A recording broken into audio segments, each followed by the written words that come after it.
Ny fandalovan'ilay rivodoza Hellen tany amin'ny faritr'i Boeny iny dia samy miezaka ny rehetra indrindra ireo tompon'andraikitra isan-tsokajiny amin'ny fanarinana ny rava izay indrindra moa nahatonga ny fikambanana Fizamami nanao antso amin'ny fanampiana ny mponina ny amin'izay faritra izay.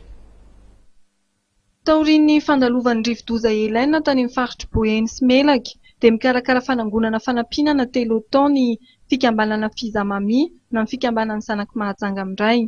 Hetsika izay entina indrindra nampiana ireo traboina sy ny tsy manan-kelofana ny toerana. Manao antso zany izay ny olona avy amin'ny fakitany mahajanga, indrindra tsy voatery amin'ny fakitany mahajanga na fakitany hafa, dimy hafa ankoatran'ny mahajanga satria efa voamafy mihitsy zany ny fakitany mahajanga surtout région Boeny ndraiky miezaka iny. Ka manao antso avy zany izay fa misy zany téléthon ataon'ny fikambanana zany atao amin'ny siège Fulbe, logement 1576 nord-ouest 67 hectares nord ty.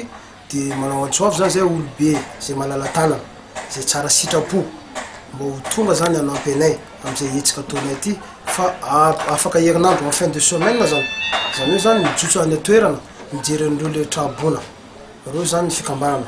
Dia eto koa zany dia manamafy hoe miara ory amin'ireo le voakasika n'le tondra-drano sy le cyclone zany ny fikambanana ary makahery fa mbola ho avy zany Izay andeha amin'ny faritra any zanaka amin'ny faritra ary surtout le malagasy tsakanavaka zany.